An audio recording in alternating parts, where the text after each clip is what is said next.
Take pictures. Charles Napier. Charles Napier. Take pictures.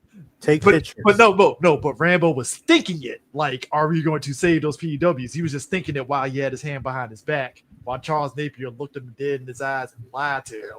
Well, remember, he said that he believed that the camp was empty. Fuck out of here. History has showed that there were POWs kicking around them camps for a while. No, there wasn't. Oh, they weren't? No, there wasn't.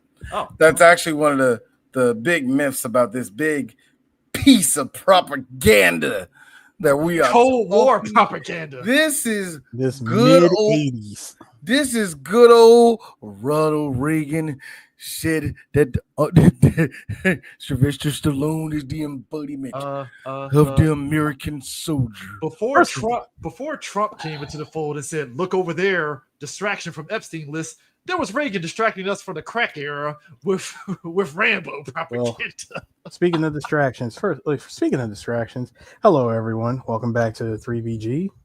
Make sure to like, subscribe, comment down below, and drop us some coinage on the PayPal or wherever you choose to throw coins. Actually, and we appreciate you guys listening to us because it has benefited for us. If you've been listening to our show on the audio, you probably noticed there have been some ads in the show that actually has been helping us. Funny enough, we made some coins from that, and I was very happy about that. I was like, "Oh, okay, shit." One of the things that I noticed, trying to turn this to a real job, people.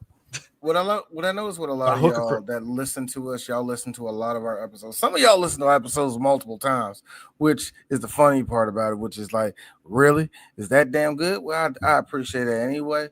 But yeah, it's really been, y'all really stretch your legs in the library that is on Leipzig, y'all. Just stretch your legs in there because y'all ain't do that movie. These niggas did that shit. So sometimes we forget we did the movie, and it's like, oh shit, we did do that. You know, I got into a fight with Eris and my wife at the same time. I said we're going to do Rockadoodle this year, and these niggas go, "We already did that shit." We did. No, we fucking didn't. See, we have to fight in front of everyone. See, Chris. It's one thing if it was, if D was just arguing with me, when his own wife is backing me up and saying because Angie would hear you and I have a conversation and believe that we did a podcast on it. She said, didn't y'all do like 5 podcasts about porno already? No. Y'all did one. No. Here's what happened. I want folks to understand this. During that era when Sue was in Japan and we were doing back-to-back episodes, I had to tell D this. I told D, I was like, D, I think we did Rockadoodle, and all 3 of us came to the conclusion that it was a shit episode and it never got released. Thank you, Chris. That's exactly what happened. And but it just didn't I tell y'all that wouldn't be on me? Didn't I tell you that wasn't on me? That was on Chris? Yeah, no. We knew what it was. It was just in the grand scheme of it all. At the end of the day, the totality of the quality of the episode in terms of us talking about it was terrible. So we said, we're not releasing that shit. No, I mean, in terms of quality, yes, it was god awful. I didn't want to see in the light of day, but my point is that we did do it. But that was the era where we forget because we double dip so much doing back to back that it just blurs all together, and we're like, here's a fun one. And our boy Denzel was on it. Yep. Here's a fun one. I remember. We did The Nutty Professor and Mario Brothers. Fun ass episodes. What was it? None of it recorded or something? What was the fucking... I forgot what. No, the audio dipped. What was the horrible result? The audio dipped so bad it couldn't get recovered. So it never settled like that. Y'all can just do Mario Brothers again. You do Mario Brothers. We'll do the new one with Chris Pratt and Charlie Day. That was a good one. I do. I like it. I do too. It was fun. I guess. But anyways, I guess you guys want to. Let's talk about Rambo and Cold War propaganda. Let me tell you something. Rambo, it's funny how you take the first movie, which is a very serious movie, dramatic, had action beats and everything about a guy coming from Vietnam in the country that didn't love him because of a misunderstanding. And they said, let's franchise this shit. Well, you know what it's CJ, what it really is, the first one literally being the book. Yeah. Minus the we're going off brains out at the end. Well, yeah, minus the ending change. Other than that, you're talking about a story based itself off the book. Yeah. Everything else that came after that was Stallone going for a ride. And that's Hollywood. It's Hollywood and Stallone. So yeah. And here's the weird thing. And I understand Stallone, who wrote it, is going to put his little thing on it. Well, about the different things, you know what I mean? And that's how we see Rambo as a complicated person that we really want to put out there, right? And do you know what everybody else? Oh shit.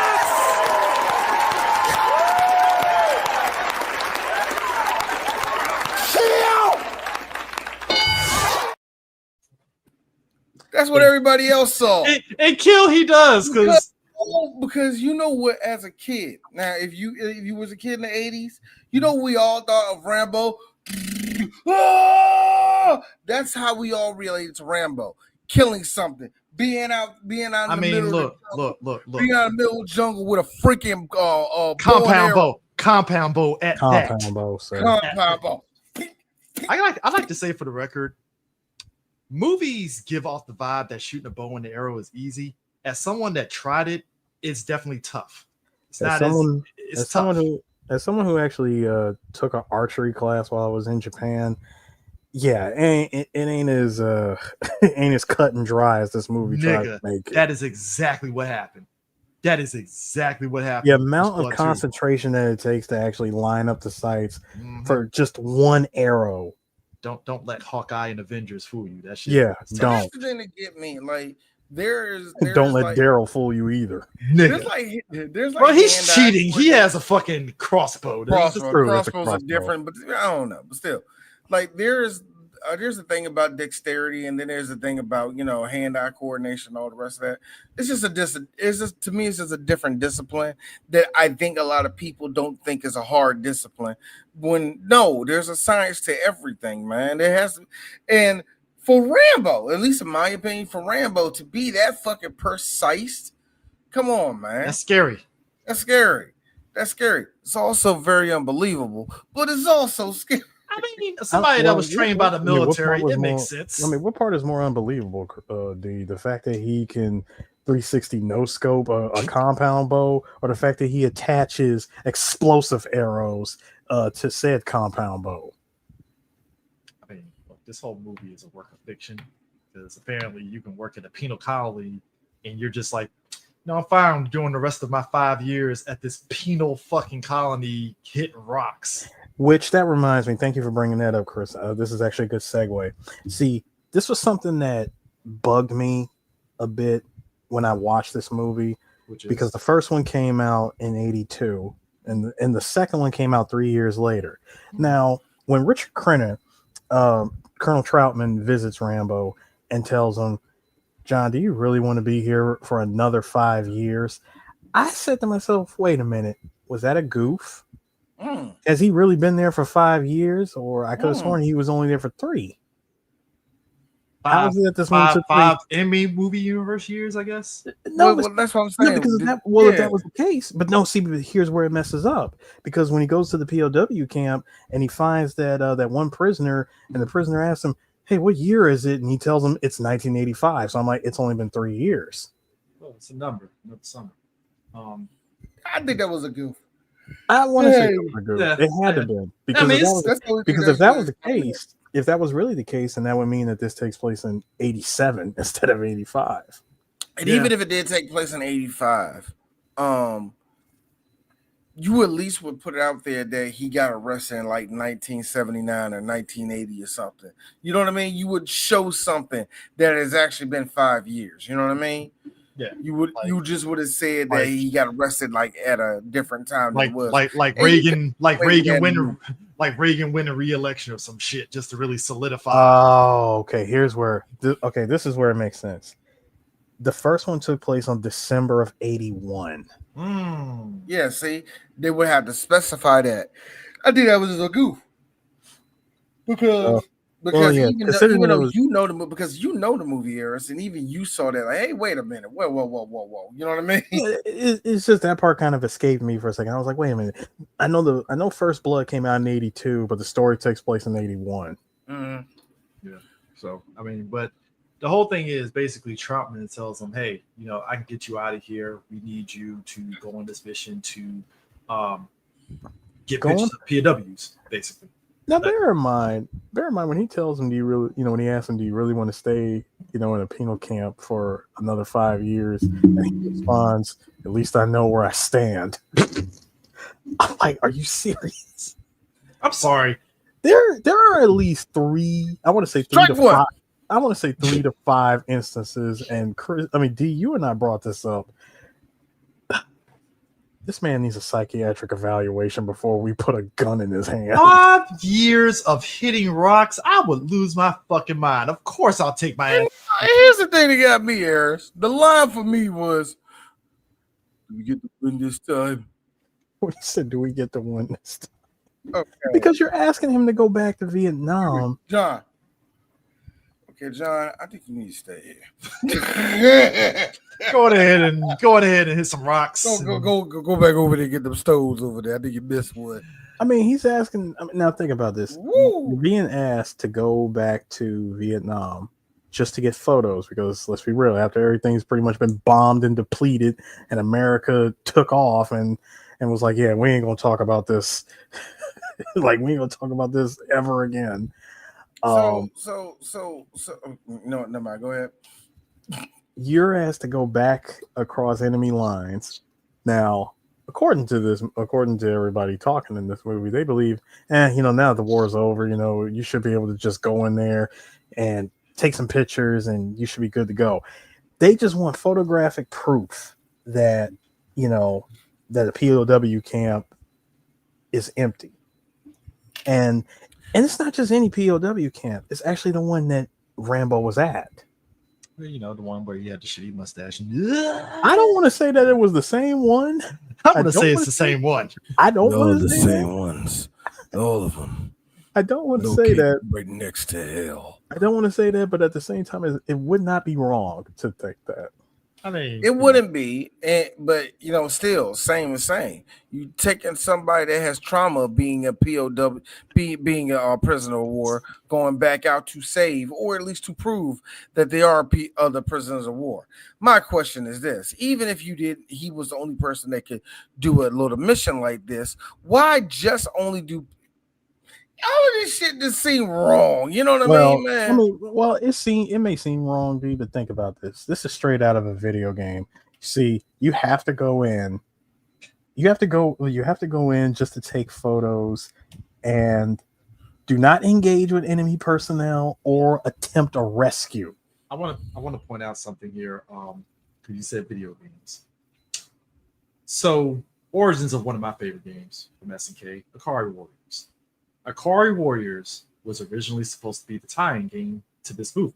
Which makes no way. Yes, yeah, it was. What happened was supposed to actually be the tie-in. Yes, game. It was. And what happened what happened was, per usual in situations like this, they weren't able to get the rights to the film to do the video game for it, so they had to title it Ikari because that was the title of the movie in Japan. It was called Rambo Akari no Dashutsu.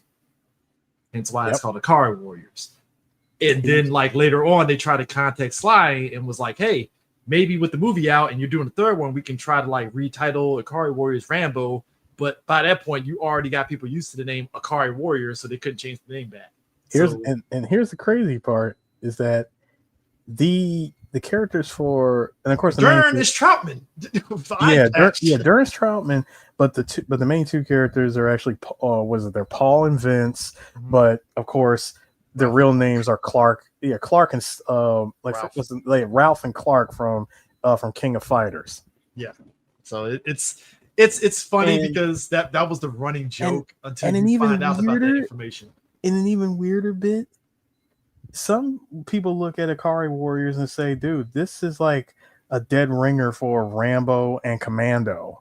It really is. But because when you really look at it, it really it for real is Schwarzenegger and Stallone. We think about it a lot of Yeah, Contra. Like Yeah, a lot Contra. of like when you think about video games and just the way people do character designs, like Schwarzenegger and Stallone were like the two ones that were copied so much in video games in some way, shape, or form. They were big, and this is before people understood how big video games could be, or at least branding like that. Yeah, Stallone and Schwarzenegger were names. They weren't brands like The Rock at the time, so they really couldn't cash in on a lot of shit, or at least there was no real, avenue of knowing what revenue you can get from that shit.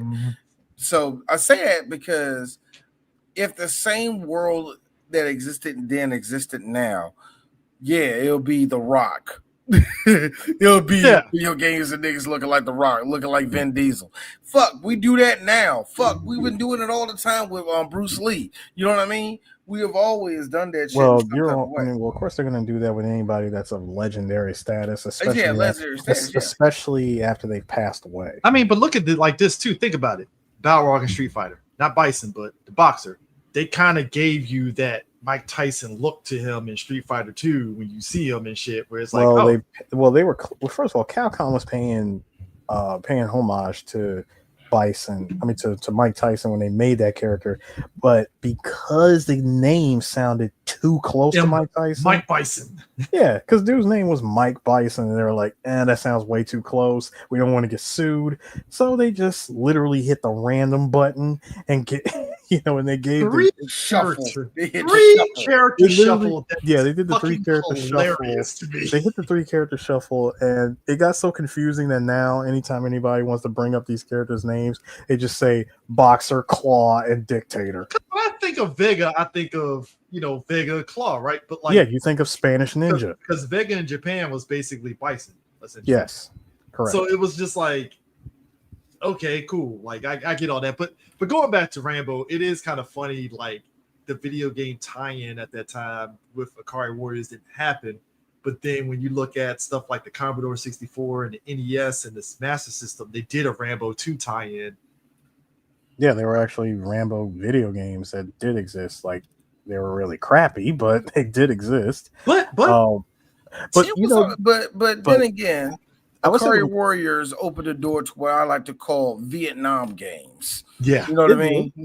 They open that genre up. Them and Jackal. One of the things I always love, and I'm probably going to bring it up the next time we ever do a movie from that franchise, is when a company actually does get the license. When they get the license and the rights to to a film, and they quickly put out a movie tie-in game that's actually good. The only thing that can happen that would really screw it up is that the movie decides, we're going to cancel it and just not even make it. And that was Alien versus Predator. You remember that? I don't know if you guys remember it. You remember that shitty-ass Rambo game that came out in, I think it was 2014, 2015? Oh, the rail shooter that came out. It came out like 2016, I think. No, that was a piece of shit. Really? Yes. It's one of the worst. Look, dog, it looks like it will be one of those games at a casino that you will play just to get like tokens. No, it looked like a game. It looked like a Dave and Buster. It looked like a shitty Dave and Buster game. I'll admit this because I did play it. I actually played it and tried to get through it. The one thing I always hated about playing the Rambo arcade game was anytime they did the cutscene stuff where you actually had to shoot the characters, like from the movie, it was almost like doing it through a quick time event or something, because you could aim like dead center on an enemy and still won't hit them. Now, here's the kicker. The one at Dave and Buster's is dope because it's literally just Rambo 2 and 3 that you're playing basically through. Yes. It's actually fun. It's actually really fun. Yeah, that's the one that I played. Yeah, that one is fun. That one is great because it's just like, they're like, yeah, we're not going to do First Blood because why would we do a first person on First Blood? Like, we're going to give you 2 and 3. You're going to get these Cold War propaganda, and you're going to love it. And go get this Cold War, nigga. Because, look, the twist of this movie is that you find out when Rambo and, well, I mean, I'm jumping ahead, but real quick, though, like, you find out the POW camp is under new management, which is the Soviets. Like you said, under new management. So, Chris, let's get this out the way. Mm-hmm. There were no POWs out at that time. Let me make it very clear. When it comes to the prisoners, if I may interject.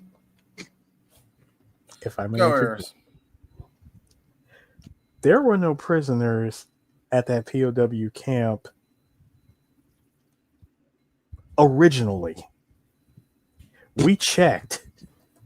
They were moved. We were told that the prisoners that were there had moved. Rambo was supposed to go there and was supposed to see an empty camp. We could have just said mission accomplished. There was nobody here, and we could move on. Yes, we acknowledge that the prisoners are there. Are we going to do anything about it? No. Since the princess is in another castle, basically. Oh yes, because that's exactly what Charles Napier's character. That's exactly what Murdoch was expecting. So here's the thing. He counted on that. Here's the thing when it comes to all this. This is what makes this a propaganda movie. Yep.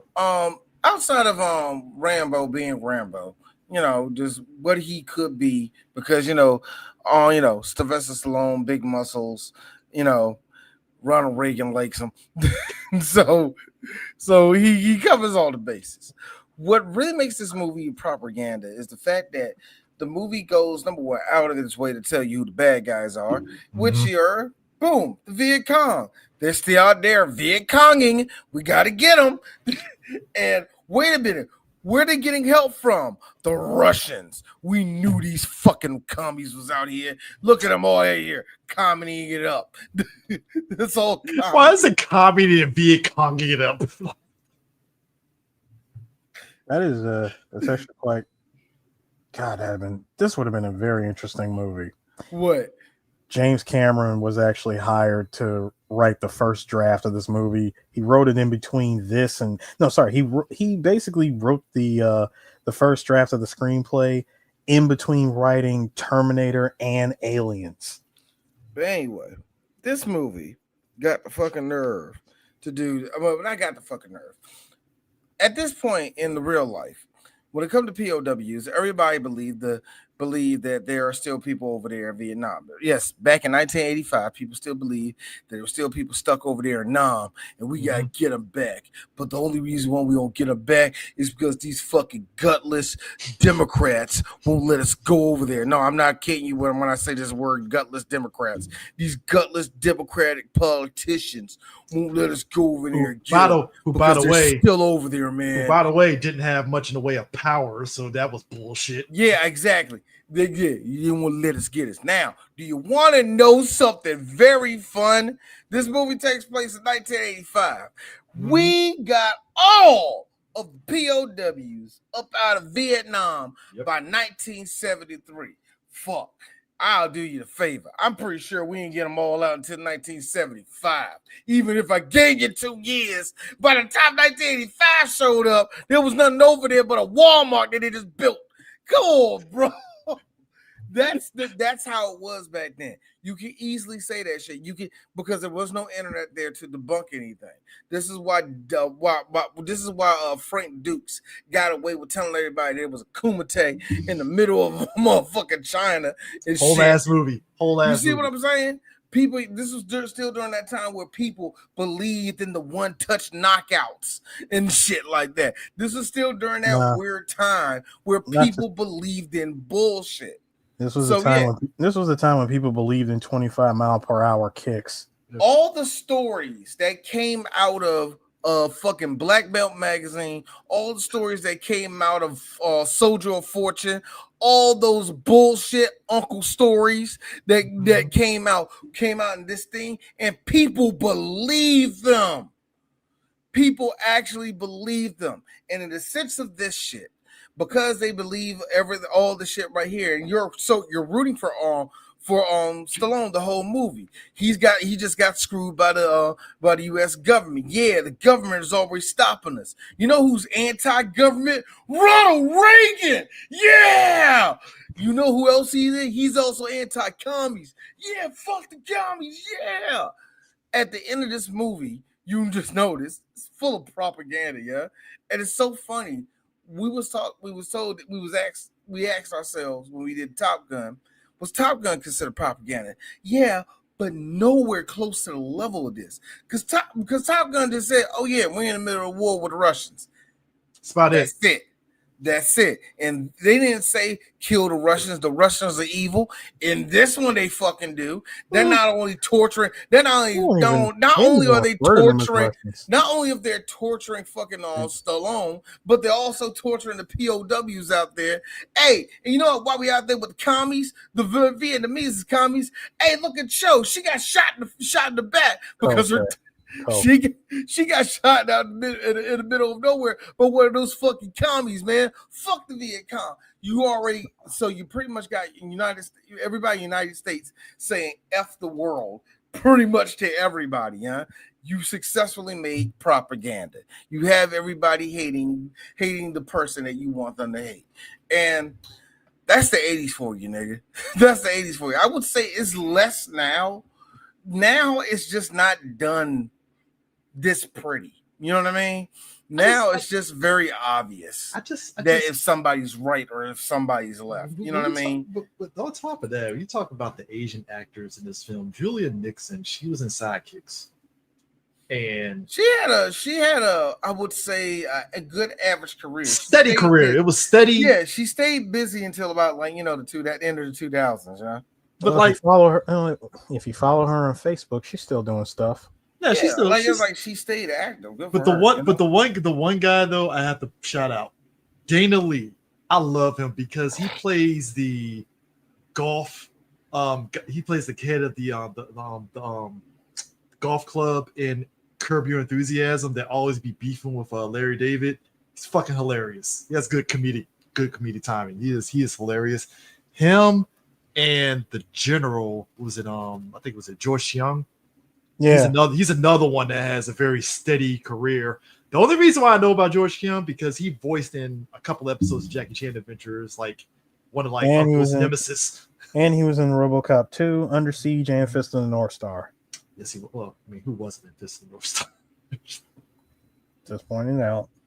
I know. Them niggas. Hold on, no, I'm sorry.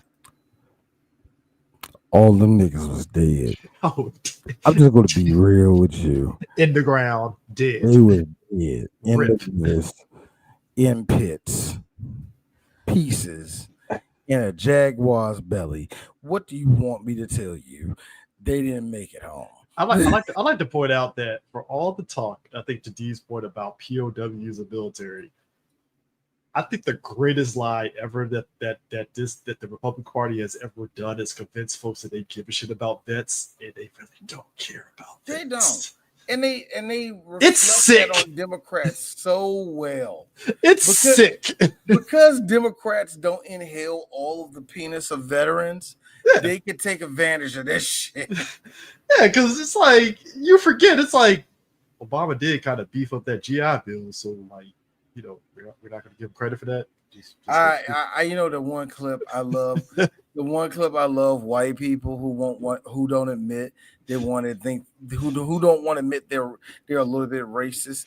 That they be sitting around. You know what? I didn't respect Obama until I saw him out there and he had a salute and he just stood there for almost a full hour watching all those dead soldiers. That's when he got my respect. I don't respect his policies, but that I respect, man. I'm like, shut the fuck up. This is why I love Rambo. Rambo is just basically wholesale. I don't trust the government. Fuck you. And I respect it. And I can respect that shit. I respect it. He's 10 toes down all the way to the recent movie where he's like, yeah, I don't trust the government. Fuck you. Like, no. Hell no. No, it's the reason why I stayed in freaking Burma. Yeah, basically, I say to Burma, I don't fuck the United States. Kiss my ass. Didn't do anything for me. That's the thing that get me. See, look. Also, I really truly think Stallone made it worse about the guy going over to Asia and getting the girl like, take me home with you. It's like, all right, I'm man. Sorry. All right, look, man. Harris, that was propaganda. Now that was some propaganda. Yeah. Yes. Does it happen? Yeah. And they get the most me no English girl that they can find. It's so no. First of all, it was kind of dumb too because I looked at, I was like, Julian Nixon, she speaks perfect English. Yeah, perfect English. Perfect. It's like, which missionaries did you? All three of them do.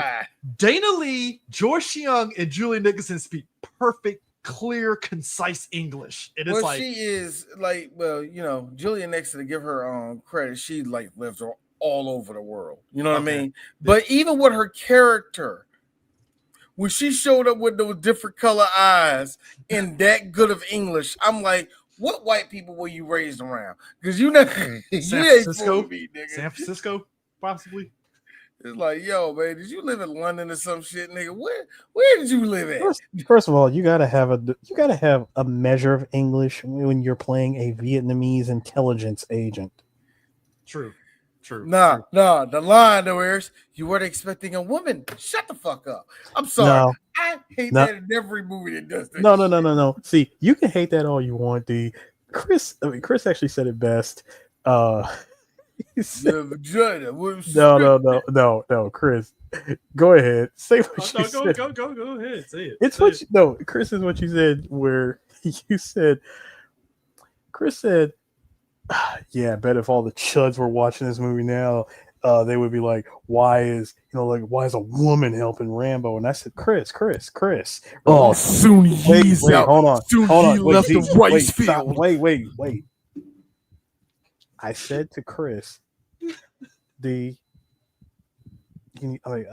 sorry. I said to Chris, I'm listening, nigga, go. No. I was saying to Chris that you got to understand something.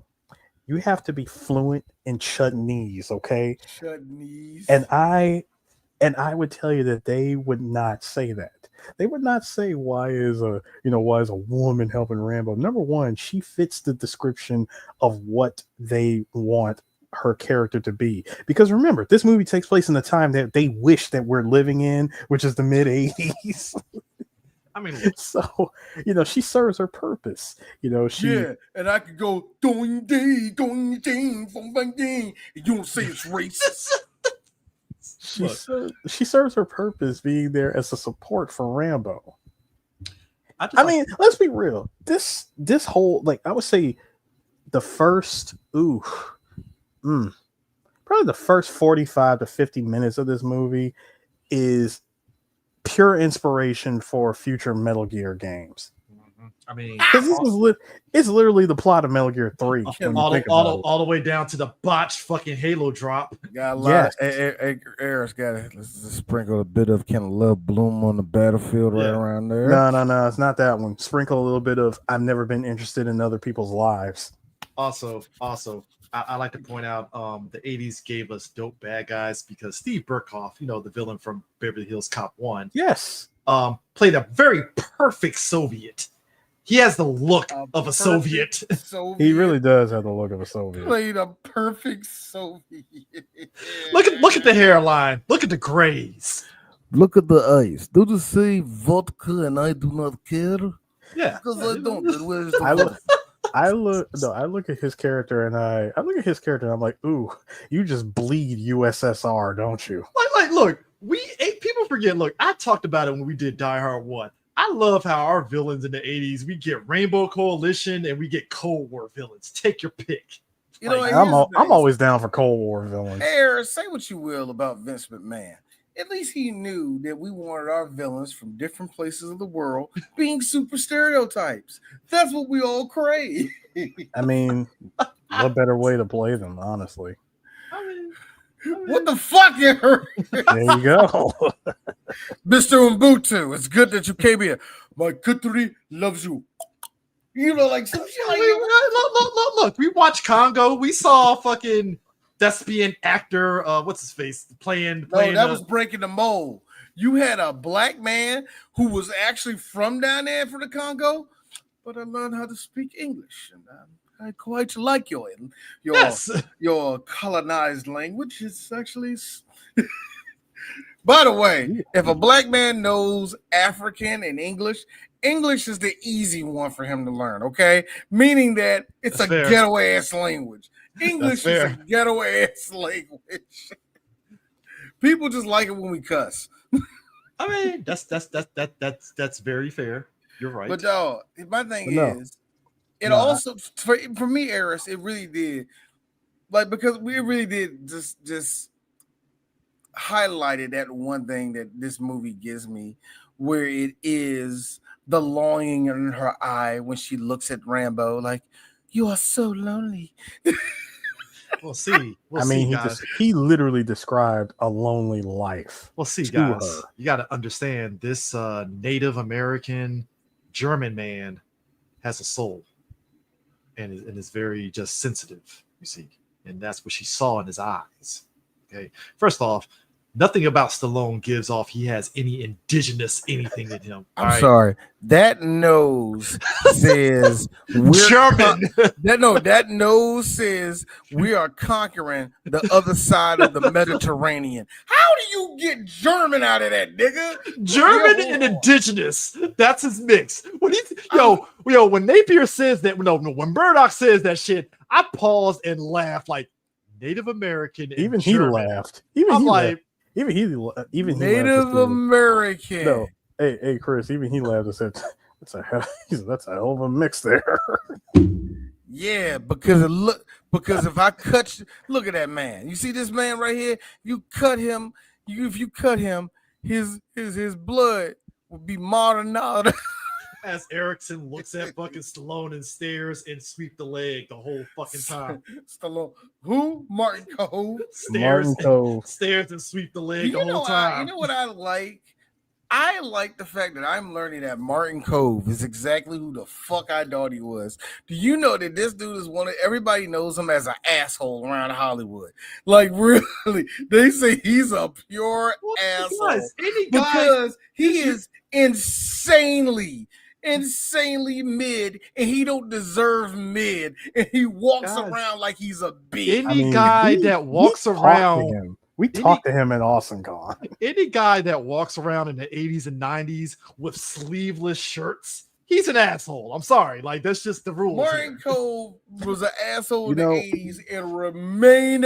You know what? I give you that nigga. Consistent. You and Bruce Campbell are consistent on the assholery. You know the one thing that I wish. The one thing I wish Erickson had in this movie, Chris, and you would agree, just to go with his personality. He's already wearing a sleeveless shirt. He just needed to be covered in grenades pinned to that nigga, right? No, I thought he needed. You ain't lying. Like he needed like an accessory to look like slightly more badass than he was. You know what I mean? Here's the sick part. In a weird, just give him several grenades, like pockets or something. You don't give him something. No, don't give him pockets. It has to be actual frag grenades pinned to his vest. Yeah, the long. Yeah. Here's the sick part to Kevin's point. You forget in the Karate Kid lore, and they talk about it in Cobra Kai, Kreese was a Vietnam vet. So technically, you could say this was technically Kreese in a Rambo movie. Wait, when did Karate Kid come out? 84. All right, now. Yeah, I know. I'm just saying. We are not doing the gymnastics. I know. No. I was about to, but I had to stop myself. I was like, no, Karate Kid came out before this, so you can't even correlate that shit any fucking ways. And remember him going right back out to do a mission just to come back home and be broke again. Sounds so stupid. But it works because that's the veterans. America doesn't care about our veterans. So, Shut the Thus Rambo. And he's right there with John. Thus First Blood. And he's right there with Johnny Lawrence that believes that the 80s were the only good time throughout history. It's just like us millennials. We think the 90s was the best thing ever, and then it's like, it depends. Miles vary. It depends on your millennial. Because some millennials like to believe that late 80s, early 90s was the best. True. No, I think the 2000s were. I think that was a pinnacle of man. That was. I think we have been trying. Society peaked, sir. I think that's what I'm saying. In the 2000s, I think it peaked. But I think we've been chasing that cocaine high for the last 15 years. Well, let's be real, folks. In 2008, things got real stupid. I mean, let's be real. That's America in a nutshell. We're always chasing a high. That's all it really is. You're chasing a high constantly because of nostalgia. When you get innovation, everybody else just copy that innovation, and you're lather, rinse, repeat, chasing a high again, and so on and so forth. So that's just how it is. But speaking of which, did you just love? Number one, Rambo has to cut himself off the failed Halo drop, which was almost died. Almost died.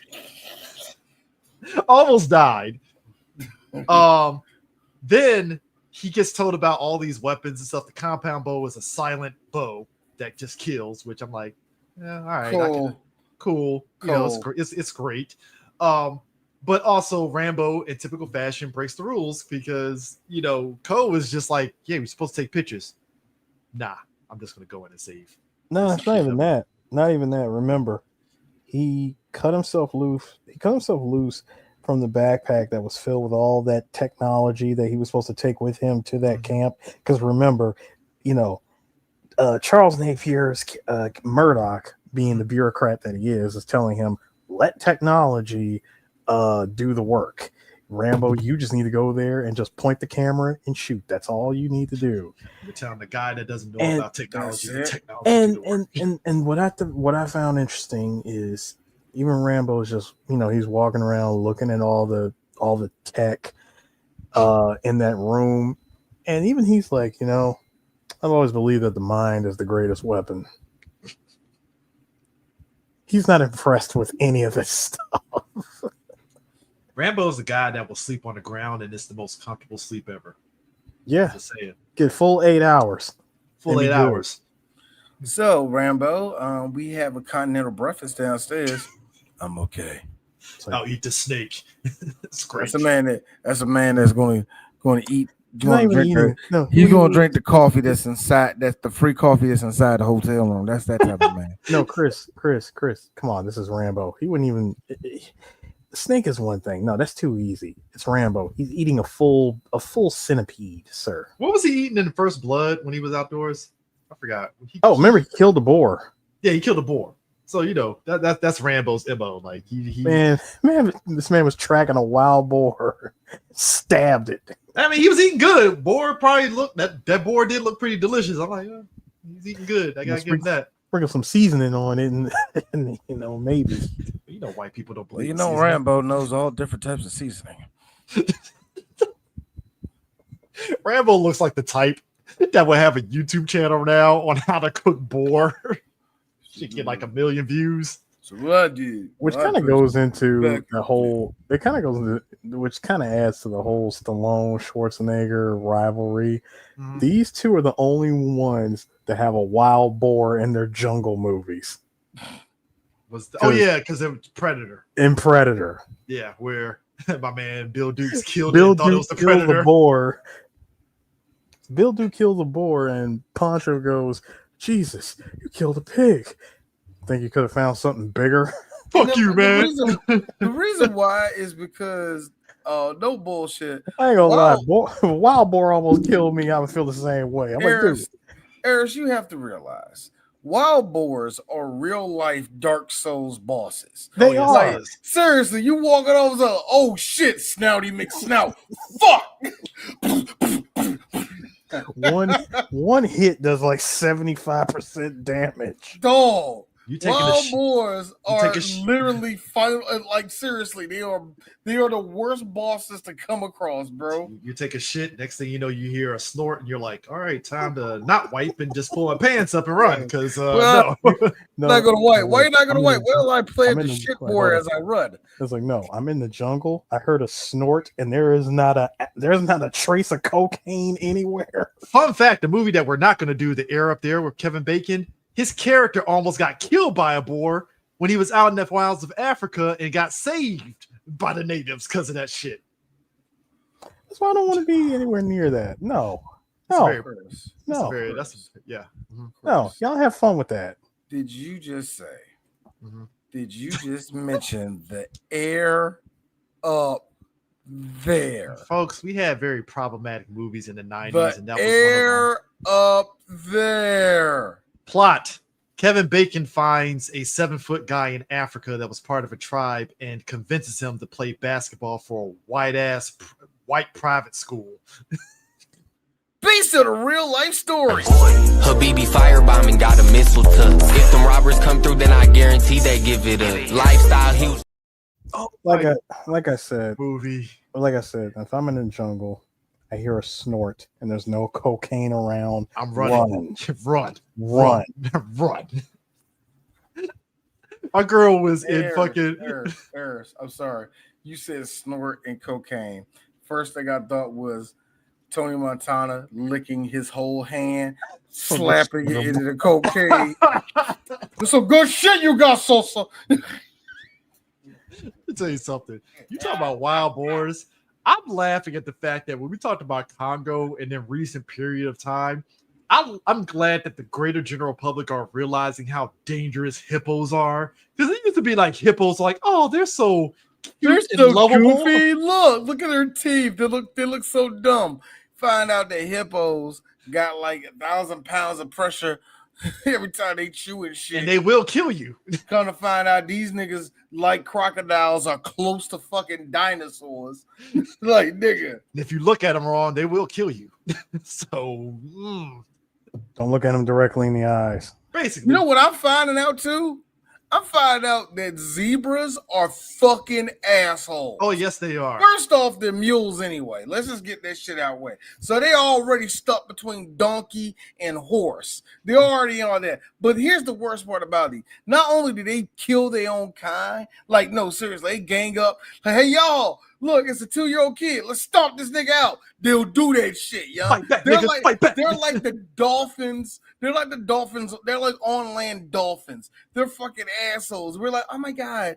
You know, look, they're striped. They're mixed like my son Jaden. It's so beautiful. That's what y'all see, but they assholes, nigga. So anyway. The worst one is when they just happen to be near a riverbank. And a 30-foot long alligator just starts chomping away on one of them. They all run for the hills. Dog, you know they're like, hey, look, man, Kenny on his own, dog. Hey, Brian, go home. Right man, now. Fuck that nigga. Nah, man. See, we white with black stripes, man. We white with black stripes. They black with white stripes. We don't like them niggas over here, man. Gang. That's what I told CJ about the Mufasa movie. It really was. White genocide. It really was. It's like, this is kind of weird. All right, I guess so. White lion genocide. White lion genocide. All right. White lion genocide. When Sue told me this, I was like, nah. I was like, white. I said, okay. Lion. I said, okay. Genocide. I was like, go see the movie. I sat there, and my wife and her sister did not understand why I was laughing so hard when I saw that shit. And I was like, I there's no way I could explain that to you that you would get it. Just leave me to my laughter. You should have told him. You should have told him. You should have told him that I warned you. That's all you had to say was that, look, he warned me. I'm like, yo, like, what? Anyways. I told Sue this. The first 45 minutes up until like Harrison comes in with the helicopter, in a normal movie that's written in a certain way, that would be the end of the movie. You're like, is this like a Rambo OVA, like 45 minutes? Yeah, all right, I guess. Cool. Like, it's a Rambo OVA. He just goes in, does his job, and credits. A live action Rambo OVA. First of all, Chris, let's, for you to sum up the movie and say that the movie ends here with the chopper coming to pick him up, that would have been something. But then I would have asked one question, just one question. Y'all spent $25 million on this movie. We get to this point and this movie's over. Where is the remaining 20? In Stallone's pocket. No, where's the remaining 20? Because not a whole lot happened here. We literally got to see a Metal Gear Solid sneaking mission in the jungle. I mean, it kind of dudes getting stabbed and stuck to the wall. You know what it reminds me of? Remember that 3-part OVA, Gunsmith Cats? And yes. OVA ended with you thinking that the Russian assassin got killed in that car chase, right? And then all of a sudden the third one is like, oh, she survived. That's what I thought this was going to be like. That if you really did split this into an OVA, like the first part would be like, oh, shit, Erickson saved him. Credits. And then the second part would be like, but then Rambo has to go back and save them. I mean, consider that look Harrison gave him when he just flew off. Just hey, I'm like, well, that's fucked up. About it. Erickson gave him that look like, what? I literally just got here. You want me to abort the mission? He's right here in front of me. Well, tough luck, Rambo. Murdoch. No, seriously. Murdoch, you really gonna make this awkward for me. Fuck him. Come on. From scene one with Murdoch, you knew a heel turn was gonna happen. Come on. I gotta be honest with you. I agree. I agree with you because it was a line that Murdoch said where he said, oh yeah, you were in so and so and so and so. Yeah, I was in I was in so and so and so as well. And he mentions like some whole other battalion, right? That he was in. The year in the battalion. Keep that in mind. Continue. Sorry. In which he gets, and right before he gets on the chopper, Rambo tells Troutman, yeah, Murdoch said that he was on 76 and so and so. That didn't happen. You're the only one I trust, man. That's all I'm gonna say. That is the most stolen valor ass shit ever. Like, because that's what he do, man. He lied to you. You mean to tell me to the soldiers, man? Because that's why we lost Vietnam. So that's also a part of the myth that comes out of this whole thing too. That we would have won Vietnam. No, if those fucking Democrats would have just let us stay there. We had it, man. They made us look like losers. Vietnam was the first time America got punched in the mouth bad. Mollywopped, as it were. Yeah, they got bad. And look, Murdoch is basically 80s Pete Hesketh. Like, fuck him. Like that's really what he is. It's like, you're not really a soldier. Pete Hesketh would have told him to stay out in Vietnam. Because diversity is weakness, you see. We need this white. Actually, you know what? He would disqualify Rambo for the mission because he's Native American. I'm about to say DI. DI. It's like, hold up. Indigenous German? Get out of here. Not my military. Yeah. Hold up. Yeah. I don't know. He held a tan very well. Here's the lie. Good luck, Troutman. Good luck, son. You remember when Murdoch said that he was with the 2nd Battalion, 3rd Marines, and Khartoum of 66? Yeah, I remember. 2nd Battalion was at Cut Sank. You're the only one I trust. Troutman, literally. These niggas lying, bro. These niggas lying, man. Troutman is just a guy that's like, yeah, I kind of knew he was a liar, but, hey, bureaucrats. What can I tell you? Okay, you know how you're going through this whole propaganda? Well, D just stepped away. I gotta bring this up because we're talking about all the propaganda and how much government likes to cover stuff up. Run with me on this, Chris. I can run with you. Troutman, what are you doing? Do you know what you've done? Don't act so innocent, Colonel. You had your suspicions, and if you suspected, then you're sort of an accessory, aren't you? Don't ever count me with you and your scum. It was a lie, wasn't it? Just like the whole war. It was a lie. What are you talking about? That camp was supposed to be empty. Rambo goes in, a decorated vet. He finds no POWs. Then Congress buys it, case closed. And if he just happens to get caught, no one knows he's alive except you and your computers, and you can reprogram that, can't you? He's like, who do you think you're talking to, Troutman? He says, you like a stinking bureaucrat just trying to cover himself.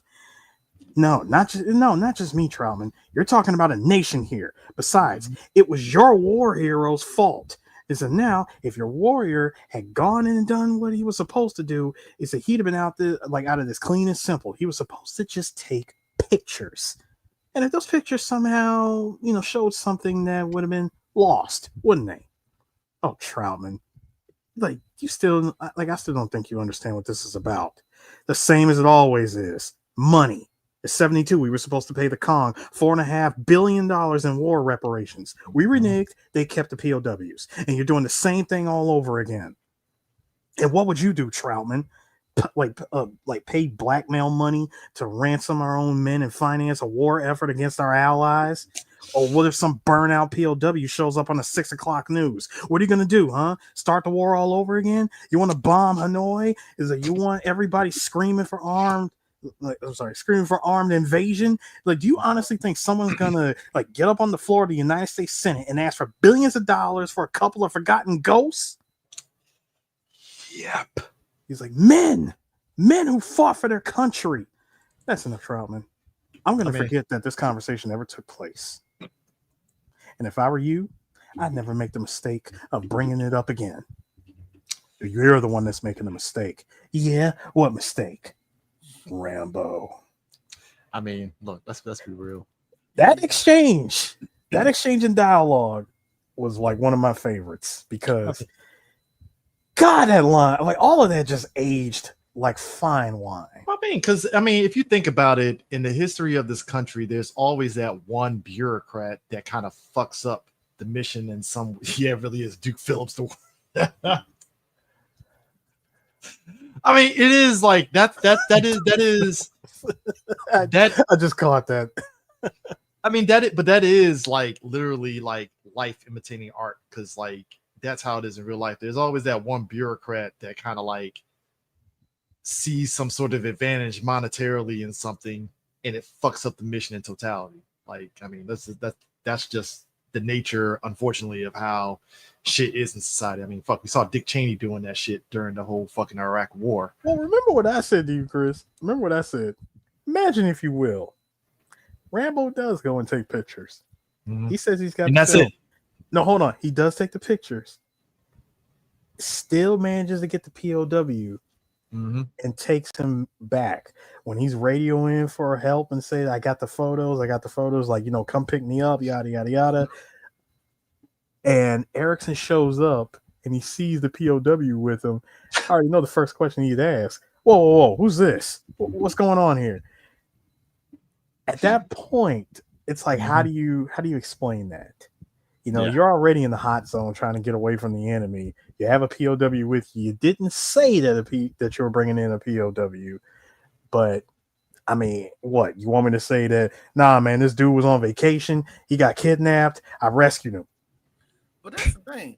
Were they expecting any of them to be shown up anyway? Were they expecting the POWs? Yeah, period. No, I just went through that whole monologue that I just went through. Murdoch really believed that if I just point Rambo in the direction of this camp here, I believe that we believe it's empty.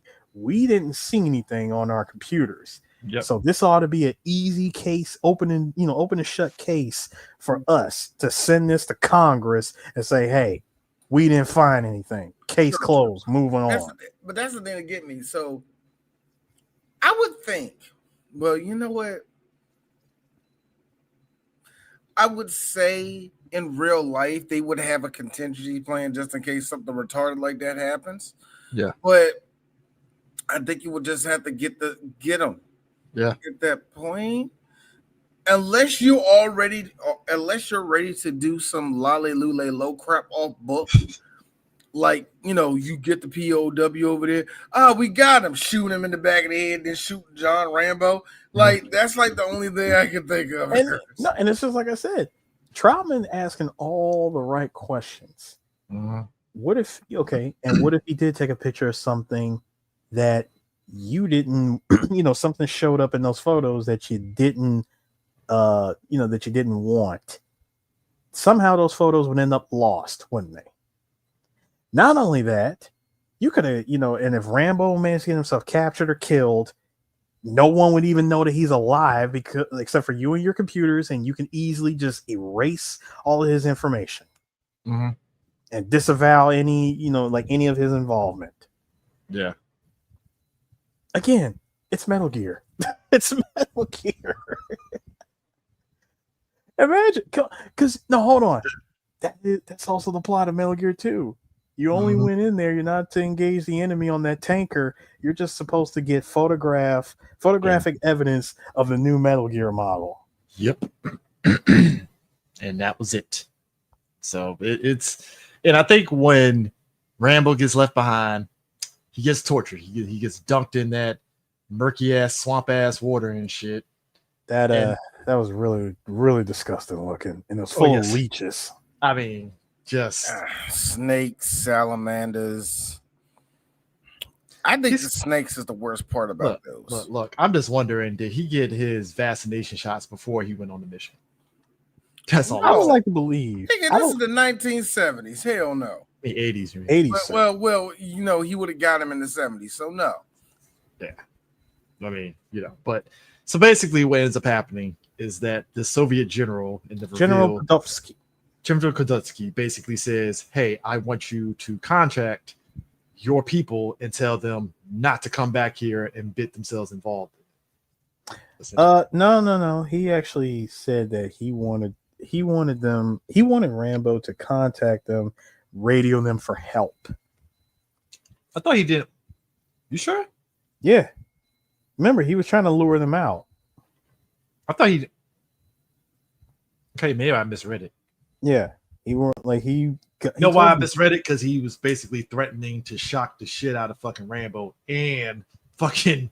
Yeah, because I mean, why would he tell them? Why would he tell Rambo to tell them not to come get them? I mean, sure, they know where he is, but at the same time, they know. At the same time, Murdoch knows. Hey, look, I ain't about to spend no kind of government money to send a chopper after Rambo. Now that the whole mission is a bust. Exactly. Well, I mean, Rambo. I did laugh at the fact that Rambo. No, you know how much that shit gonna cost me telling that thing lift off? Fuck no. But I like how he contacted the base and basically threatened the fuck out of Murdoch on that radio. Oh yes, he did. He just says, he's like Lone Wolf calling Wolf in. As soon as he answered the call, he says, "Murdoch, I'm coming for you." Dog, you know what I like? Hold up, he grabbed the mic stand. He hit my nigga dead in the head with that dog. Wobble. I'm like, yo. It's the ping sound. That's what the sound effects is just great. But that's a Cold War mic stand. We don't make those no more. But here's the thing that makes it so great. Because it's Rambo. Rambo, after his girl gets shot back. After Co over here talk about take me home. Well, that's your 2 days of retirement speech. Take me home. The second she said take me home with you, I want to see the beautiful Utah. Well, first of all, it wouldn't even be Utah. Okay, all right. Earth 838 version of this movie where she not only survived, but she actually goes back to Arizona with Rambo. Well, no, third movie he's in a monastery. Well, yeah, but that was after all the mess that went down. Let's just say everything went off without a hitch.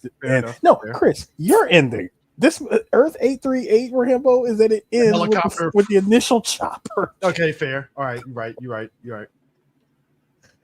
They even accepted the POW and said, "Hey, bonus." It's the Metal Slug POW. I'm about to say the bonus. Yeah, it's the. Thank you. The POW that wrings out that tattered shirt and you get a gun boost. Rockets. But no. First of all, when they were on that boat with the pirates, by the way, and they're both telling each other about their backstories and whatnot, and I was like, oh, we finally get some information on Rambo actually having a family. He says, I got a father, maybe. Maybe I have a father. Well, and then and it makes sense because this would be called back like 3 movies from now in Rambo 4, where 2 movies from now, where in Rambo 4 at the end of the movie he actually did go back to his father's house. Why is Co doing this to Rambo? Sir, that was after the kiss. And she said, "You're gonna take me with you," and I'm like, you know what? Let Rambo have some happiness. This is actually the only time we actually do see him have this much action, like with a woman on camera. And then that gun said, "No." Let me talk to you real quick, yo, because what she feeling right now is her midsection getting lit up. You mean the machine gun fire? Because my man, Sir, it wasn't even that one pistol. It was a whole. That was later on. That was later on. Yeah, I know. This was later. Yeah, that scene is later on. This nigga took out the love interest. Yeah. Well, I don't even think it was even him. It was more so just soldiers. Don't make me break out a Chris Tucker line. Stop it. Anyway, because you don't even see like the actual dude that did it. You just no. Much like how we saw, because we just saw Naked Gun. You see the first person view of the gun, of the AK. We see the gun. We see the AK's point of view. I just love mow down Cole. I just love how, and that was spray and pray. By the way, it wasn't even like proper aim down. It's like you just saw. In a scene, it connects. In a scene that gets mimicked in a lot of movies, Rambo puts on Cole's necklace and then puts on the iconic red bandana. First of all, I call that the Jubei. Ah, yes. Because Jubei did the exact same thing in Ninja Scroll. Buries the love interest, took the one thing that she left behind, tied it around his head or neck, whichever direction you want to go in, put on the bandana, and now it's personal. You would have been a good American. And now you have to face me. Well, no, because actually, D, you would laugh at this. See how after Rambo literally took the time to bury Ko in the mud, and we get a whole storm. At that point, I need Deftones playing because he goes full Bardock. I watch you, Jay. I watch you, Jay. He goes Bardock with the blood. I have to be real with you. The blood-soaked bandana. You know what? I got into it with our boy Shaggy and Jose. I told them both, y'all do realize that Deftones is a bit emo. No, it's not. Yes, the fuck it is. What are you talking about? This is pure white boys cutting themselves because Jessica won't talk to me. Music. What are you talking about? Come on. Anyway, what up? Look, Rambo does Rambo shit, which is guerrilla warfare tactics. Dude, we see him go through the full playbook of taking out all enemies. My question is this, though. He covered himself in mud, by the way. That's what I was going to ask you, posting himself up against the wall. I like how you see him like all in mud, right? Stab next to homeboy. Next, out the water. Phew, phew, phew. I'm like, how fast is he?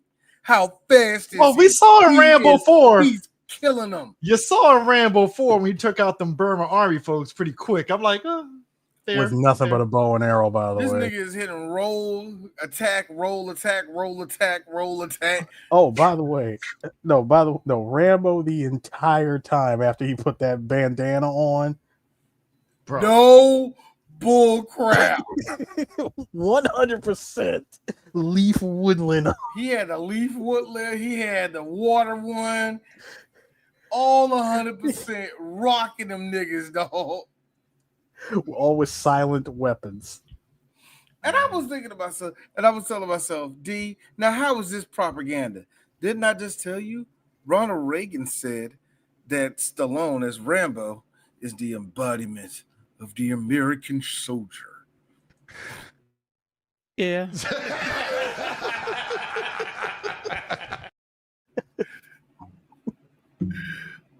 I feel that Rambo is what America think it is in every war. Can I be real? Just a dude mowing down a whole lot of foreigners. Can I be real? That's what I think. I get foreign insurgents. When I think insurgents, insurgents. Yes, I love how the word insurgents lost all meaning. Just say them. Just say niggers. Just go. That's what it felt like to me every time they said insurgents. When I think about Rambo and I think that bow and arrow, I think of those motherfuckers, the people that live in the hills that still got their fucking TiVo and shit, saying I hate the government and shit. That be hunting with bows, living off the grid. Yeah. Like I feel that if the fucking goofy ass Joe Rogan's like, yeah, you ever hunt with a bow and arrow? It makes you a man. And I'm like, I guess. I feel like if you hunt with a bow and arrow, two things: either that's a family trade, and I really mean that.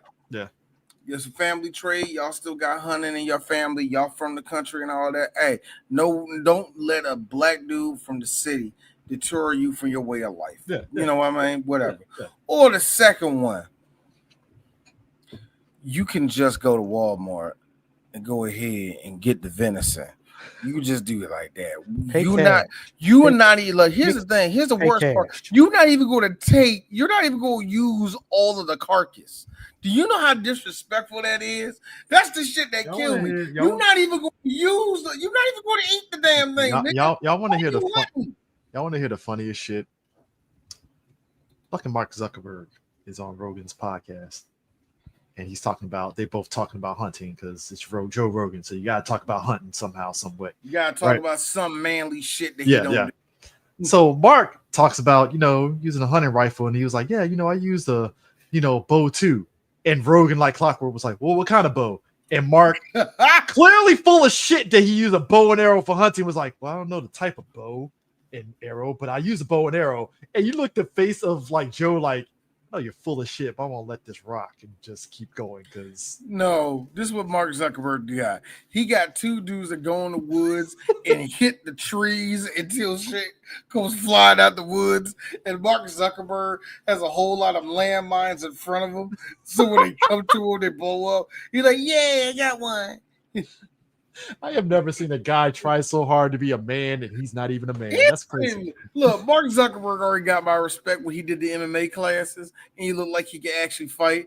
And Elon Musk did the now you want to fight. This is so stupid. Same time. I just still kick your ass, but because Mark is being mature now. Like that was funny. That was funny. That was because Mark is trying to be based. Yeah, Mark forgets, and I think that's why he's been backing down. That he forgot. Oh yeah, I never had a friend in my life. And also, I'm so stupid. I was listening to Sean Parker this whole time. Also, I feel David Fincher didn't go hard in the paint enough on Zuckerberg and the social network at this point. Look, he didn't. He didn't, but that's the reason why I didn't want to watch that movie. I knew Fincher was only going to go so far because at that point, when you make those corporate movies, man, you have to either kiss their ass or really make them. Now, the movie doesn't kiss Zuck's ass, but it's like you could have went way harder on that shit. That's what I'm saying. You could have did it. So you have to do some degree of ass kissing, or you straight up demolishing their character because that person has no power now. Yeah. In the case of when he did the Social Network, it's still a thing. Yeah, this is not us. This is not them doing the BlackBerry movie where you can make fun of them niggas. No. Oh yes. You know what I'm saying? When they're still a running company, it kind of. That's why I hate those corporate movies, man. I really do. Whatever. Anyway. But I like. Seriously, what is the chicken? I mean, look. That's still one of my favorite lines. Did y'all love the okey doke that Rambo gave Pfft with that fake ass fucking helicopter crash? No. Hold on. We ain't just gonna skip past. I know. That shit just is ingrained in my head. I was like, you. First of all, we're gonna. Hang on. The high. And thank you for pointing out the other picture, by the way, because I was just gonna say, Rambo #1, Chris, took out a hind D with said okey doke. Now, I will say this: that isn't a hind D. That's a refitted copter they did. Yeah, it's a Milme. Was it Milme? Milme 24. Yeah, Milme 24. The ones that came after it, though. Yes. The hind D is what came after it. Yeah, but the one they redid it, you can tell it's an American helicopter just by the window of the car, by the window of the car, the window of the helicopter. You can see that shit. Like, oh, but the whole stand and all the rest of that shit look just like the hind. So that joke was kind of cool. But yeah, the second I saw that, I was like, Liquid Snake approves. Let's go. Liquid Snake approves at the same time. Liquid Snake, I'm gonna go shoot down some bothersome fly. Hey, did you love? Let me tell you something, man. That's a serious setup, man. That's a serious setup, bro. I love how Sergeant Yushin gets yeeted out of a fucking helicopter. Of course he does. he already had enough punishment, put to him in the first place. Because remember, Rambo not only threw him into the electric torture rack and jabbed him in the kidneys for good measure. I just like I look again. I love 80s sub bosses because usually when you see him when he's getting tortured, he has the sub boss look like. Well, this man definitely does look like he means business. Oh, he's pure sub boss. But he goes out in a spectacular way, and I'm like, well, you get out of the helicopter. You kind of deserve that, sir. So he got the Art Gall from First Blood. Yeah. Except it wasn't accidental. It was not. It wasn't an accidental cousin Pebble that hit the window. Not Brother Rock, cousin Pebble. Cousin Pebble. To which I'm like, well, yeah, that was a pussy way to go out by a fucking pebble. Like, what is this shit? Bear in mind, though, it was a wind tunnel that they got. They were caught in an updraft.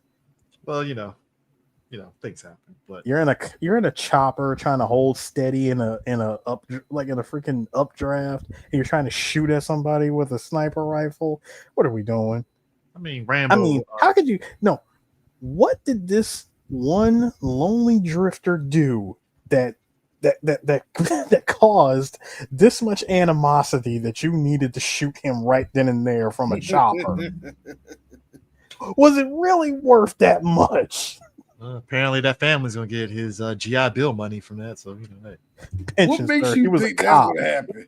He was a cop, sir. That's a pension. It's pension, basically. Back when that was still good. Back when that meant something. Yeah, there's only like 2 jobs out here you can get a pension. One of them is UPS at this point. So you get a pension. And like 3 of them still got a union. Yeah, 3 of them still got 3. You shooting kind of high with that, sir. Well, if you count police unions, yes, 3. So it's 3. It's definitely 3, especially in Trump's America. That's the only one that's active. The police. It's about 4 if you count ICE, because they're about to make ICE unionized and shit. Because oh god, they're already about to mad. They're already. Hey, look. This third episode in a row of 3BG we're mentioning Trump, but hey, Trump's America. Like Trump's ICE America is on Al Gore's internet. ICE is actively hiring, and I was on USA Jobs, and I was sitting there like, this is the most fucked up shit ever. It's like, do you hate Mexicans? Here's the sick you part. might as well just write that down on that shit. These niggas are doing. This is how fucked up it is. This is how much big dick swinging Trump is doing over Biden. If you join, have kids, no. If you join ICE, they will actually pay off your student loans. I shit you not. It is the most fucked up. It is the most fucked up shit ever. Because you remember him and the other Republicans was like, why is Biden paying off student loans? That's illegal. And it's like, but you want people to have kids and spend money, right? Like, pay off the fucking student loans. Like, well, that means we gotta give them stuff. Yeah, now they're like, well, you hate Mexicans, join ICE, we'll pay your student loans off. I'm like, that is so fucked up. I hate that's it. It's just we'll pay off your student loans, nothing more. Well, no, there's bonuses for arrests too, which that tells you. Oh god, so yes, you make it. So let me guess. 50,000 if you get a certain number of arrests. So let me guess. If I just happen to arrest Consuela coming out of the local mini mart, you sir could get a possible $20,000 bonus. I shit you not. Bring us one kid. See, you know how tempting that is. You know how many people out here that are struggling. I'm not selling my soul because I feel with my luck. I'm not insinuating that, sir. Let me finish. I'm saying, do you know how tempting that is for someone who could be struggling with crippling credit card debt, and they go, "Wait a minute, I make an arrest and I get 20 G." That's what they're banking on. It's like they're really banking on that. It's inverse military, basically, where you're preying on people. Little did they know that this is the government we're talking about, and depending on the agency, they will piecemeal that crap after they tax the bejesus out of it. And that's the thing that gets me. You ain't gonna get 20 G's up front. You're gonna sign up to that shit. Like that 20 G's literally becomes 10 G's, and you get it over the course of 3 years. And the main people they want to sign up to the shit are people that they can't read or don't understand the shit. They always like to say, "I'll never give the government a cent," and then when they finally get fucked over from the government. Like, hey, wait a minute, I was a part of that shit. You I see didn't how know- they wrote the sin? But hold on. But wait a second. Do you think about this? If I'm wearing glasses and a crossing guard vest and a mask, what do I need to read? I just need to know. I just need to know if the person's brown. You know what? You're right. You're right. Hold on, Eris. Do you know how to do this? Yes. Yeah, just you don't have to really do anything. Just Well, D, you forgot. You gotta just do do this. Thank you. See, I ain't got my camera right now, but Chris is doing the other. I was gonna say, What kind of American are you? Eris, you What gotta get a kind of lot of American? look. Also, you gotta get a lot of mileage doing this. Yeah, 1035. Yeah, man. I ain't like, yeah. Process like four of them. Here's the sick I part. also- I'm gonna have to see your hands. Show me your hands. No, show me your hands. Show me your hands. I could just walk around with a battering ram and hope that I get near a window. Here's Is the your thing. penis 3 inches long? Where ICE wants you? Here's the sick part. Do you I jack off to big booty Latinas, but you really don't? You really think they're a little bit too free? Well, come. Here's how fucked up ICE is. Before we go back to Rambo, these motherfuckers got ran off by folks in LA. They got ran off by LA citizens. I'm just saying, like, nobody really is fearful of ICE in the grand scheme of things because it's I like, like how. Do you know they're getting sued, right? You know they're getting sued by so many people, right? It is so ridiculous. They're getting all this money, but most of it's going to go to court cases where they're getting sued. This is the most retarded shit ever, bro. they're gonna burn through all that money from lawsuits. Congratulations. And speaking of burning through stuff, we saw Rambo burn through all of the Vietnamese soldiers. He lit that fucking POW camp up. The POW camp got ravaged, and probably my favorite kill, besides the RPG. Besides the Stinger missile taking out the Hind, it was seeing Lieutenant K catching a explosive arrow. I mean, come on. Like, First of all, it was a jump cut explosion, by the way, because we just see him let go, and I was like, "Yo, Lieutenant, you got that one little pistol. This man." I'm mad though. He was shooting it, and Rambo taking his time. Gotta be real. He really did just take his time to load up, make sure he pulled out the explosive one. Gotta be real. I know. My man is the clip. Pew, pew, pew. Take the slowest aim, and I'm like, son, we are about to watch the greatest kill in this entire movie. You know, the equivalent of that is when you're playing Resident Evil 4, the remake and shit, and you're just fucking around with like infinite ammo, and you're facing an enemy that has a pickaxe, and you're like, oh, you're gonna get this infinite rocket launcher. That's literally what that shit was. More my favorite, when they try to swing at you and you parry them by cutting their arm off. It's just like, well, I was like, dude, did you really just try to punch me? I like the correlation that people said about both Resident Evil 4s, where the OG Resident Evil 4 was like a old school action movie, and then the new one is basically like John Wick Resident Evil edition. I'm like, yeah, I mean, in a way, yeah, in a way, it really is. Because if you notice something, when you're wrecking house and just mowing down bad guys with Leon, he actually does do a John Wick pose with the pistol. Nigga. The new Resident Evil remake, 4 remake, Mercenaries is chef's kiss. Woo! Wesker, nigga. Wesker breaks the game, and I love it. I mean, just every character is just fun, but like that's the shit with Rambo. I'm like, this man has a pistol, and you're just like, la-di-da. When you think about it, when you think about Rambo going to that PW camp, was literally Rambo Mercenaries mode. It really does. Because he was killing bad guys left and right. Mayhem mode. Oh my god, man. I mean, somewhere I thought Rambo was like punching hourglasses just to get time extensions. Like, time extension.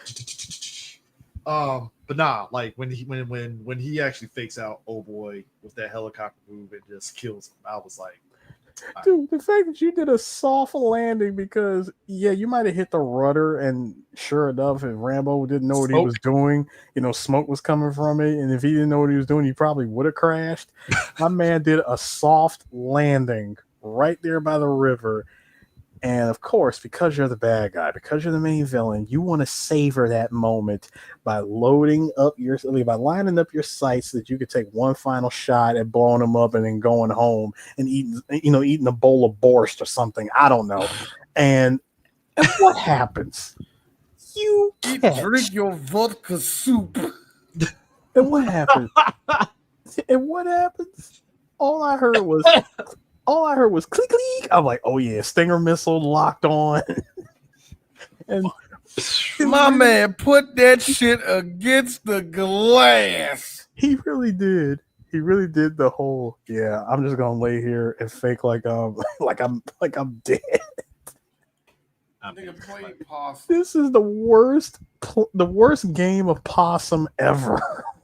I mean, but it's Rambo, so of course he's gonna be able to get away with it. It's like, cool. Trailing smoke all the way home. Yeah, he did. You're dude. He managed to fly the chopper with a smoking rudder all the way back to base. I like how he just fucking clocks Erickson as soon as he gets off the fucking chopper.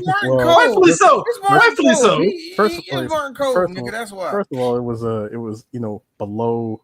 What was it, below the camera shot? So it was like below the shot to the balls, and somehow his bicep. I'm about to say he did this weird move, and he just go off like whoa. I was like, what hit him? Hold up. Speaking of bicep, real quick. So, Sly, you're just gonna give us a close up of you flexing as you're sharpening your fucking knife. Yes. Yeah, why not? It's for the ladies and some of the men. Bear in mind, somebody's masturbating. Rambo. What's the point? I thought Rambo was masturbating the way that fucking scene was going with the way his arm moves were going. If I want to be fair, sir, understand. Rambo put on like a ridiculous amount of extra muscle for this sequel. Like compared to how he looked in First Blood, and then you see him again in First Blood Part 2, and then you look at him again in Rambo 3. It's like, sir, sir. Hey, Chris. Remember that robot chicken? Your core ripped as hell. What do? You do sit-ups or what? He said your hair still nice and shiny with a whole lot of volume, even though you've been in this heat for 3 weeks. How do you get all that hair?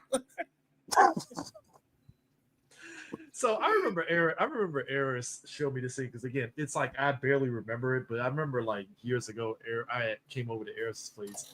And he was right at the scene where Rambo unleashes inside that fucking computer room. Yes. And I was like, I completely forgot this scene happened. It was because when you watch it without watching the movie, it's the most random, out of context fucking scene ever. Because you're like, why the fuck is he shooting up the computers? Here's the thing get me. Murdoch is, your boy over there just calm as hell in the other room, like, sounds like John's here. I mean, look. He's a Washington bureaucrat. This is just another Tuesday. He can buy more computers. Let's just be real. He could just simply say, "Hey, look, we lost it." It's a place that they have a Coke machine in the corner. They're fine. They're fine. It's the Coke vending machine. That all they had to do was just open it. They don't even have to put no change in it or nothing. Coat because it's hot as shit. And I'm like, first off, nobody told you to wear a fucking dress shirt and a fucking tie. Dress shirt and a tie in the middle of dress pants and loafers. In the middle of Vietnam with no air conditioning. You got that one fan from the post exchange that's only got 2 speeds. Like, nigga, wear a Hawaiian shirt and fucking shorts like a normal person. God damn, like what the fuck we doing? Every day is casual Friday down here. Really? Like, I mean, come on. Like, what are we doing here? It's like Carl Weathers in fucking Predator with his fucking tight ass fucking short sleeve dress shirt and tie. Bro, Carl Weathers in that movie looked like sweating his ass off. He looked like he was ready to clock out because it was Friday and they about to hit the club or something. Also, side note, there is something funny about an overly muscular person wearing a short sleeve dress shirt and tie. It's like, yes, this isn't your fit. it's like, not. Like, It's like you it's might like- as well dress. You might like why not just dress like Schwarzenegger in this movie, dude? Just red shirt and ball cap. it's like, oh, you had to go into the office today, didn't you? It's like we're in the middle of Guatemala, Mexico, dude. It is hot.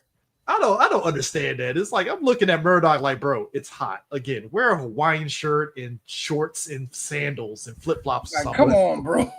But you know, why the Hawaiian shirt, Eric? But that part of Rambo just unloading. Ew. Pause. Like, no, you didn't let me finish. I said unloading the M like that M16 dude was going off, just letting the bullets fly. And I was like, yeah, you're right. When you watch that scene out of context, it's the most random thing ever because it's like, dude, what caused him to do this? Why is he shooting computers? Why is he shooting the computer up? You would too if they took your if they lied to you. I hate Apple. Son, he shot it up and then just tossed the gun like a piston tossed the heat. That's what he did. Shut up. And he goes into another tirade about how this country needs to take care of its soldiers. And no, he first of all he was like, Rambo. He's look, I swear to God, I thought that there weren't any POWs there. It wasn't my choice. I wouldn't have done. Rambo ain't saying a word. He just snatched him up by his collar, dragged him over to the table, pulls out the knife, and goes, mission accomplished. I'm thinking that, like, I'm sorry, when he said mission accomplished, I already knew right there and there, you're not going to kill this nigga. Shut up. He said it himself. He was like, Rambo. He's like, Rambo, I didn't make the orders. I take them just like you. I swear to God, I didn't know it was supposed to happen like this. It was supposed to just be another assignment. As soon as Rambo stabs the knife right next to Murdoch's head, he says, you know there's more men out there. You know where they are. Find them, or I'll find you. We gotta bring our boys home. And I would say if you watch, I would say that for 1985, that was solid. That was a solid scene. I mean, like it's yeah. I mean, Rambo is funny for a $25 million movie. It making $300 million is wild, but not great. Well, hang on. I got one more. I mean, that part was great, but the way it ends. Honestly, a chef's kiss because, you see him leave and Troutman asks John, where are you going? I don't know. Hey, you'll get a second Medal of Honor for this. Honestly, Rambo looks over at the POWs and is like, bro, honestly, you should give it to them. They deserve it more. The second I saw that, I was like, where's the military trumpet playing in the background? I mean, notice the POW that we see pretty much throughout the whole movie saluting Rambo, and I'm like, yeah, respect. Yeah. Oh God, I'm sorry. All right, this was some military ganda. That right there was join the United States military moment right there. Don't give it to me. Give it to the real heroes. Now, I want people to understand something. This movie made $150 million domestically and close to $150 million internationally. Opening weekend came out Memorial Day weekend in 1985. Perfection. Open number one. It was open number one. Number two was View to Kill. Number 3 was Bruce's Million. Number 4, Beverly Hills Cop. Number 5, Police Academy 2. 6, Code of Silence. 7, Mask. 8, Desperately Seeking Susan. And 9, Witness. And 10, Gotcha. I don't know what the fuck Gotcha is, but I do recognize Witness. It's a good movie. That is not a busy weekend, but that was a good weekend to eat. You know what I mean? That seemed like a clear weekend for it. Bring in the Memorial Day weekend with Rambo. Because even against that was View to a Kill. View to a Kill, right? Yeah, View to Kill. Yeah, View to Kill. Oh yeah, it crushed it. That cleared it. Yeah. This was during that. This was also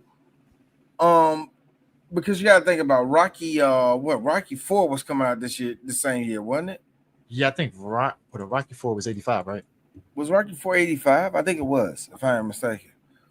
And it like 1985, Rocky 4. Yeah. This was right after Rocky 3. By the time Rocky 3 came out, it was pretty much, and Rambo, the first Rambo, it was pretty solidified that Stallone was making bangers. This was the first big one. This one, I would say, if anything, this was the one that probably pushed him over to be like the superstar that he is today. Yep. You know what I mean? You could make an argument maybe it was the third Rocky, but I would think it would be 1985 was the sweet spot for Sylvester Stallone to be into superstar level. Well, look, you can't keep running, John, because you're free now. Why don't you come back with us?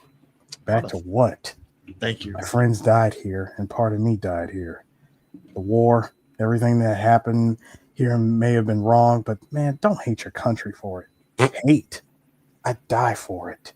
Then what is it that you want? The line, the man tear shedding line, which is, I want what they want. And every other guy who came over here and spilt his guts and gave everything he had wants. For our country to love us as much as we love it. That's what I want. Well, how will you live, John? Day by day. Credits. Cinema. Guys, I gotta be real with you. This movie is so beautiful. It upholds all the values that we have as Americans. That's why we cannot keep on pestering the president about this Epstein list. He's not on it, guys. We just gotta let it go. We used to mean something in this country, and Rambo used to mean something to us. We need Rambos again. We need to be a proper nation again.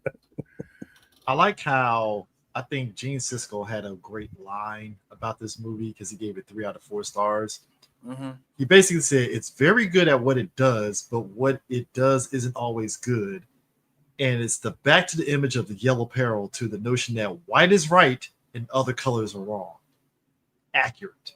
Because that was a notion of a lot of those movies at that time period, like, you know, and it's called white exceptionalism. Yes. That's where everybody's tripping out about that Sidney Sweeney shit, which I gotta say, that's nefarious white people. That was a good one, white folk. Good that genes. Was a good one. And you get the girl with the milkiest, whitest breasts to push it. You wrong as fuck. But here's the thing. There's a war brewing from that, D.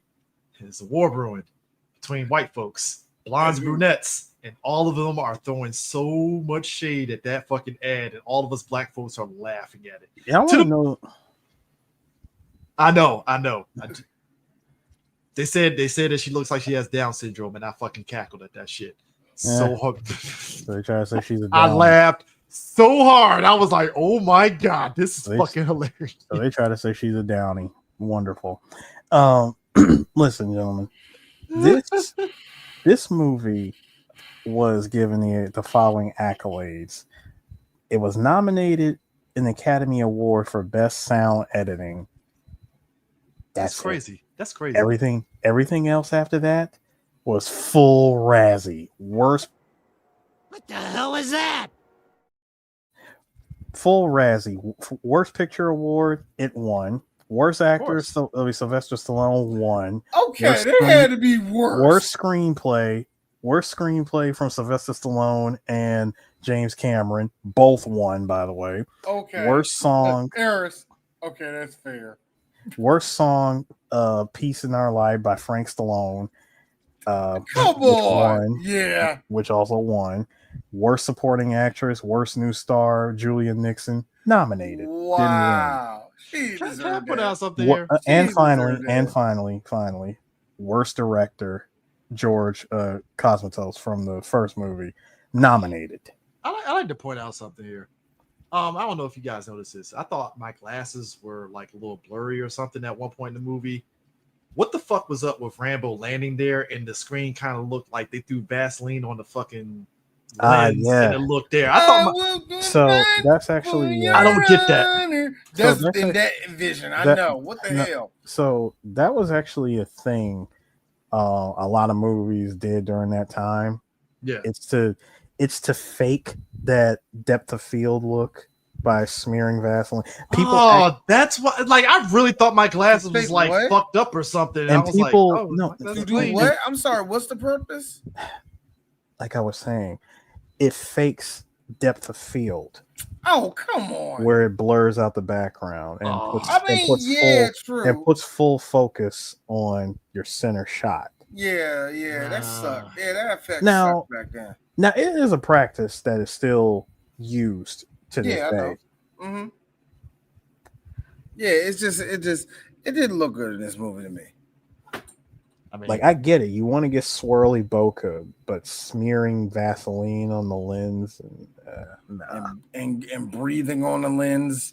Yeah. Like, anyways, what we got next, D? We were going all right, transitioning. From here on out, guys, we are going to be doing the wonderful movies that are wonderful movies and things that are animated from here until the beginning of October. Because October, of course, spooky season, the horror movies and all the such. But this next 2 months is going to be nothing but animated. I won't say movies and features, but yeah. I can't say what we're going. I really don't know what we're planning to do next. So, Eris. Actually, a number between 1 and 20. Chris, go first. 13. Eris? 2. Wow, goes to Chris. So, Chris, because I'm picking your number, we are going to do our first Rodney Dangerfield movie. And you said, wait a minute, you said animated. That's right. We're doing Rover Dangerfield. Oh my God, I haven't seen that fucking movie. I did not tell you we were doing that, did I, Chris? No, you did not. I told that to Eris. Eris, I keep forgetting who you are, right? Yes, you do. So this is exactly what happened. I don't know, Eris. What's up? I'm thinking about doing Rover Dangerfield. Oh my God, let's do it. There is something I want people to understand. I wasn't ready for that. Rover Dangerfield. Like, sir, my Rector set can't be more complete. I was not ready for that. Rover Dangerfield is just like such a weird anomaly of a movie that you forget exists. It's up there with a Troll in Central Park where you forget it exists, but it was made. But you see, here's the difference. Troll in Central Park, though, is the more terrible one. It's a terrible, terrible movie. Rover Dangerfield probably should never been animated and marketed to kids. They made a dog look like Roger Dangerfield. I didn't think that was possible. They gave him a red tie, too. They gave him the eyes, and one was like lazy going to the other way, just like Rodney. They showed a dog getting thrown into a river. I want people to understand something, okay? It's one thing to do a movie, Rover Dangerfield. Roger Dangerfield is beloved, right? It's another, the opposite of that you do it right would be All Dogs That Go to Heaven. And you have Burt Reynolds as a good-looking dog that looks like, that will be what a Burt Reynolds dog Charlie like. Barkin, sir. Yeah, I don't know what you're talking about. Charlie looked like he had every bit of rabies. Like, he needed to get washed. He had fleas. What you talking about? Charlie was a full-on mutt. Yeah, brother. That dude was a German Shepherd, something. He was a mix. Like a motherfucker. But Rover Dangerfield is one of those movies where it got greenlit.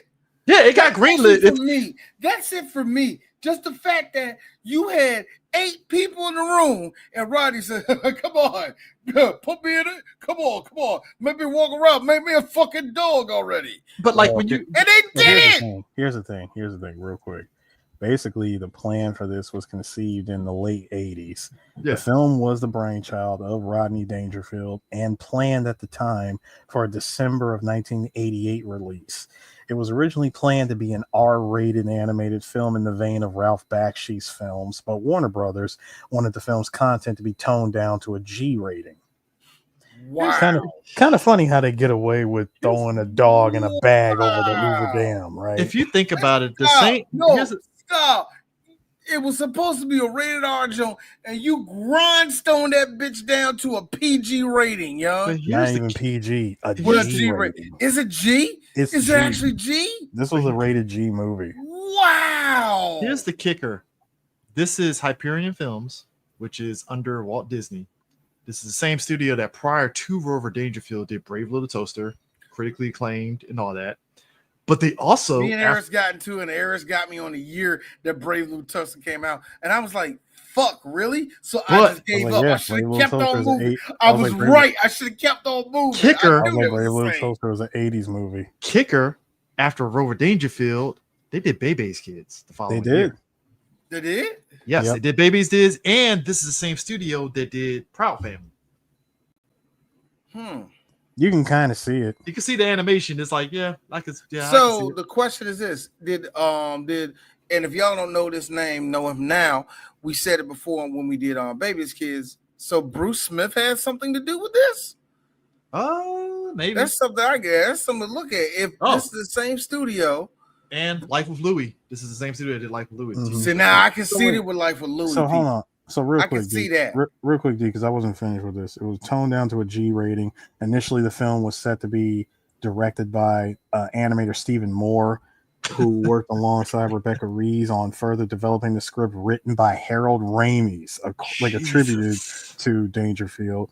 He would soon be initially fired by Dangerfield, who wanted him to produce the script as is with no further revisions. Ultimately, Moore remained on board the project as sequence director. Ramis left the project he left the project not soon long after Moore's demotion. Cartoonist Jeff Smith, best known as the creator of the self-publicized comic book series Bone, described working on keyframes for the film's animation to editor Gary Groff in the Comics Journal in 1994. Mm-hmm. Although he admitted he had fun working on the film, he described the film itself as terrible.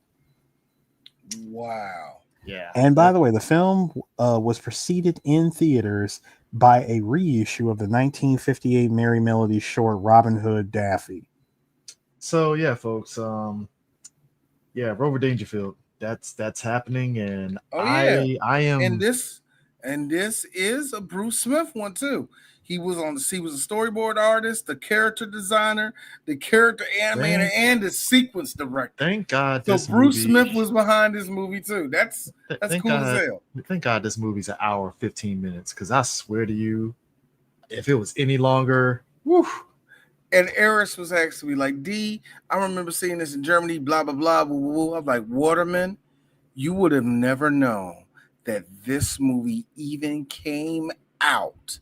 I knew kids that were like me that didn't see this movie until the late 90s. It came out on That's how that was. It came out on Blu-ray last year.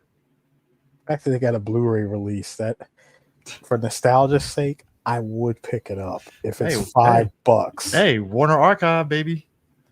That thing has to be $5. I will not spend a penny more. And we're dealing with a mother and y'all. $12.41 on $12. And y'all, we're gonna, and like I said, when we get into this movie, we're gonna get into it because there's backstory on this. But I'll let you know this one. This is rated 17% on Rotten Tomatoes. If there's anything you know about Three Black Geeks, we like wading in mud like that. Look, it tells you exactly what it is. It says a lot. It says a lot that Cats Don't Dance is the better movie. That tells you something. Cats Don't Dance had a proper budget, sir. Cat Okay. Don't Dance was only liked by old white women. That tells you something. Only old white women and the grandkids that were forced to watch it liked that movie. Also, the person that got top billing was Don Knotts, so that should tell you something. That should tell you something, nigga. But anyway, that's 3 Black Geeks. We see y'all niggas next week. Peace out.